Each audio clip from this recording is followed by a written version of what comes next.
fights. He doesn't wait. Ultra Magnus, aka titancameraman here, is not impulsive. He has the ability to have what many adults when I was growing up told me I needed, was to have patience. Yeah, I'm with Titan TV man here. You gotta be kidding me.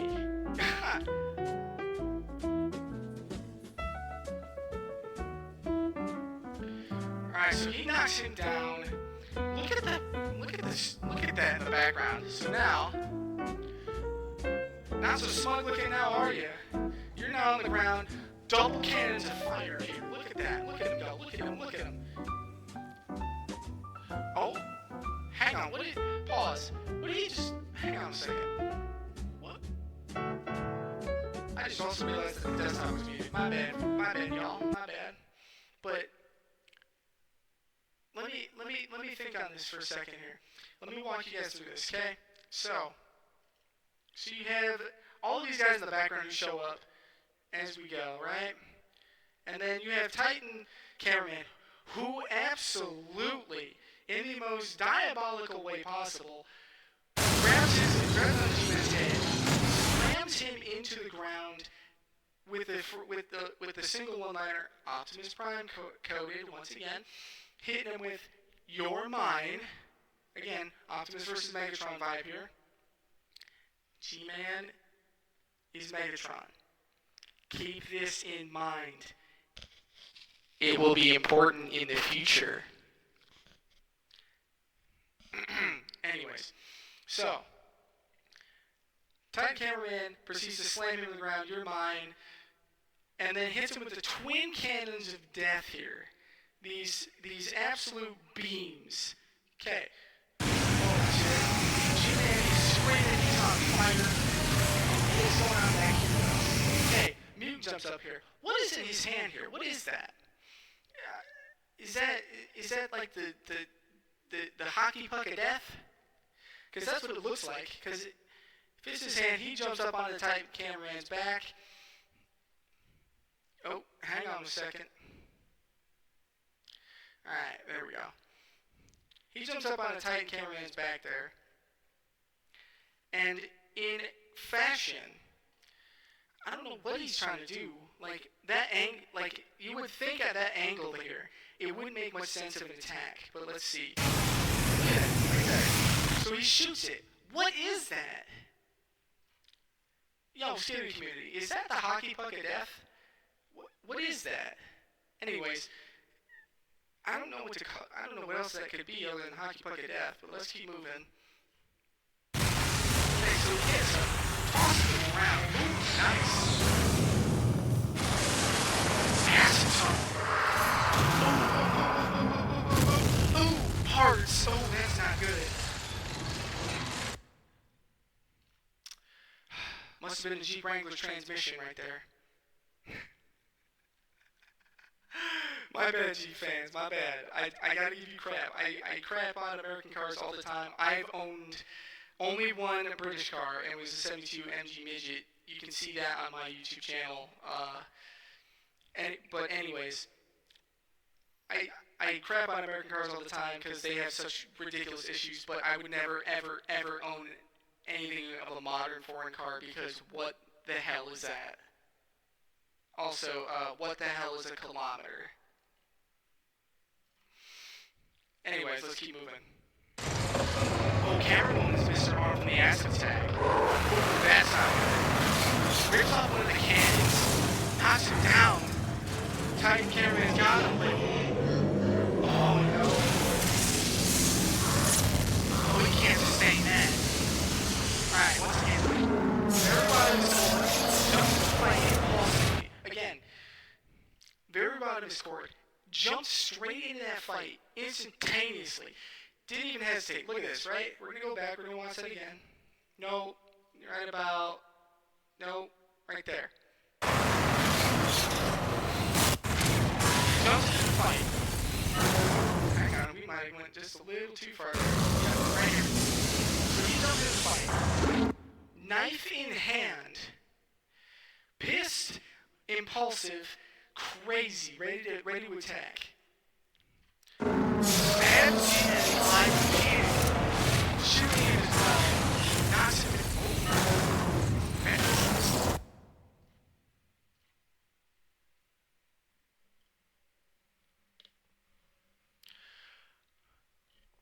Really? So I guess titanspeakerman is just apparently taking back shots from G-Man. Didn't see that coming. Okay. Just look at this. Look at this, man. Hang on a second. I keep doing this. Close that. Alright, there we go. Anyways, let me show you. Here's G-Man. Look at this man's diabolical smile. Look at that. Look at that. He's giving titanspeakerman back shots with a grin. With like a shit-eating grin on his face. Like, look at that. No. What am I supposed to do with that? Okay. Let me readjust everything because I messed it up. There we go. Alright, let's keep rolling. Let's keep rocking and rolling, folks. Look at that face. Ooh, big damage there. Speakerman is pissed. Also, how is G-Man just... Okay, here's my question. G-Man doesn't have a speaker modification anymore because that got cut off in one of the fights and so on and so forth by Titan TV-man. So how is it that he's able to do that? To just roar like that? He shouldn't have that ability. Especially not louder than Speakerman. Let me get real close real quick. Who is quite literally a speaker. How is he outdoing a speaker? How in the world is he outdoing a speaker? How? I don't know. Anyone in the Skibidi fandom have an idea? Because I don't.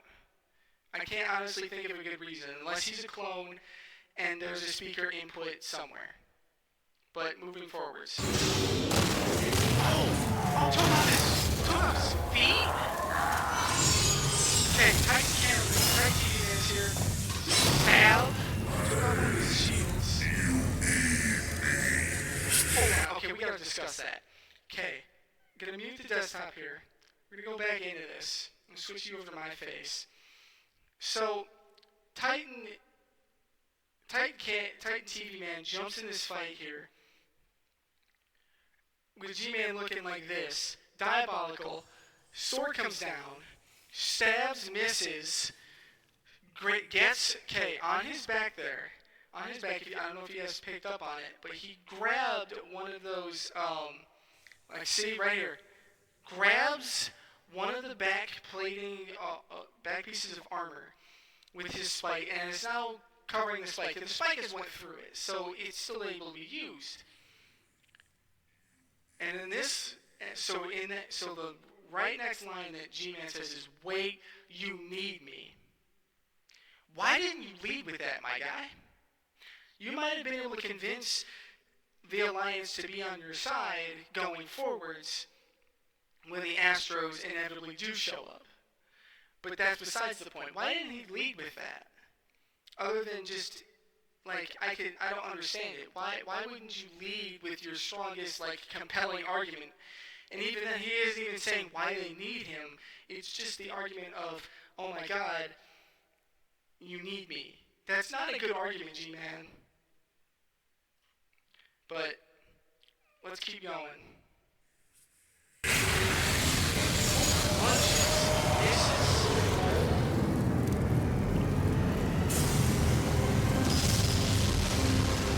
And he's blocking. And of course, Resident Dad.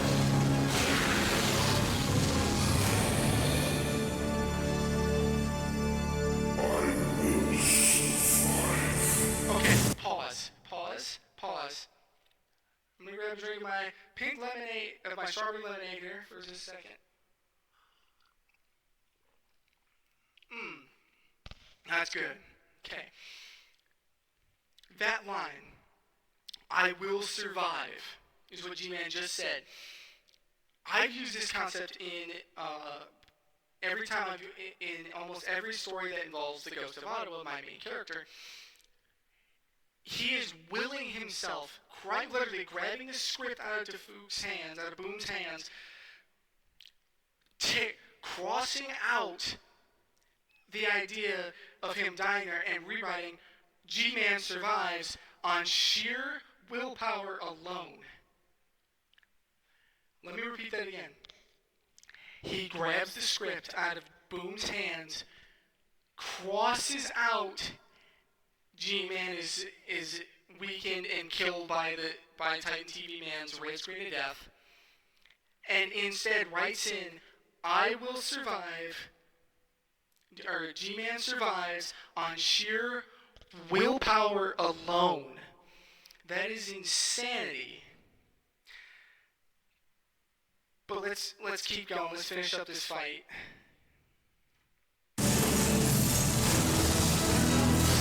Oh, those are those great things. Also, the upgrades for him.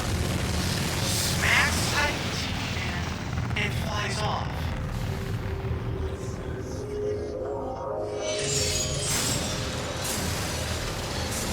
He's clearly pissed. Okay, look at that face.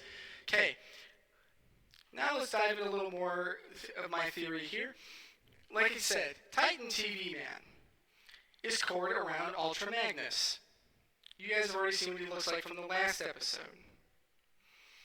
So, why is he cored around that? Let's keep this in mind. Without giving away too much, Ultra Magnus feels responsible for something that happens inside of Transformers, the movie from the Gen 1 series. In this sequence, Titan TV Man is pissed, right? You can see that. However, he has no right to be pissed. Let me explain to you why I'm saying this. When Titanspeakerman jumps in, right? Titanspeakerman jumps into the fray. He is actively alone. Titancameraman is on the ground. He isn't able to do anything. Titanspeakerman is stabbing him in the eye and shooting him. Where was Titan TV Man? I know he recharged Titanspeakerman, but where's Titan TV Man? My guy, you ain't got no right to make this angry of a face when you didn't press the Uno jump in button. You didn't smack that thing hard enough. Not even close. He said, I don't know what he was doing off in the background, but I don't think nobody's addressed that enough. Why didn't he jump in? That would have been the perfect moment for those two, the close combat units right there, to go at it. Titanspeakerman and Titan TV Man should have jumped in together to nail him. But they didn't. Why? Could it be that Titan TV Man was teleporting closer, or was he trying to get a better angle, or was he trying to let Titanspeakerman have his moment like Rodimus? For those of you who know what happens, keep your mouth shut in the comments. Not a word about it. It's been out since the 80s, but most of the younger fans of Transformers haven't seen it. It's especially not of Gen Z or in early Gen Z, unless you were actively looking for it. I remember my mom had rented it at Family Video. Holy cow, that really ages me. Rented it at Family Video. I brought it home and I watched it, the whole thing, and I was glued to that movie. I'd grown up, I was young when I watched it. This is Transformers. Yeah, the first Michael Bay Transformers coming out. I remember watching it and I was hooked on it, but even then, there was a scene in there, I won't divulge what it is quite yet, but there's a scene where I was like, why didn't X, Y, and Z, why didn't X, aka Ultra Magnus, jump in since he feels really responsible for what ends up happening? Yeah, it's a huge thing. It's a huge deal that you didn't jump in, TitanTVman. Because you didn't jump in, titanspeakerman has no feet and took back shots. Pause. Anyways. But that's going to do it for this episode. But so far, we're getting kind of deeper into this. We're doing just some basic analysis of the episode, of the full episode. We're getting closer to the end of this episode here. But I believe next episode or the episode after that will be fully into the theory. So go do your homework. You right there watching. You have homework to do. Go watch the G1 Transformers, the movie, and then watch the next episode. Again, we've already hit the G-Man's a war criminal. I validated Iron Cameraman's theory and claim that the secret agent showed up to save G-Man. He did. The green energy's his. Has to be. I haven't seen it up to this point any other agents with it. So let's keep moving. I will see you guys in the next episode. And let me know what you guys think about my comparison to the G1 Transformers, especially with like Speakerman being Hot Rod and titanspeakerman being Ultra Magnus. But we'll go off. I'll leave it there. Once again, thank you all for being here. Thank you all for watching. And in advance, thank you for leaving comments. Thank you for shooting me some DMs privately. If you guys want my Discord information, I will put my Discord username in the chat. Oh, and for those of you who would like to try and hack me, I got 2-factor authentication. Nice try. Good luck with that.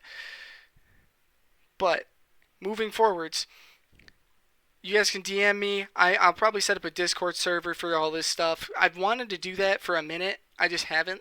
So I'm going to set that up. Once it's up, I will let you guys know. But we're going to go from there. Once again, like, subscribe, share, follow, hit the notification bell. Please, please, please. And I'm already thanking you in advance for your comments. I want to know what you guys think of my theories. I appreciate you guys all for watching, and I will see you guys in the next video. Bye-bye.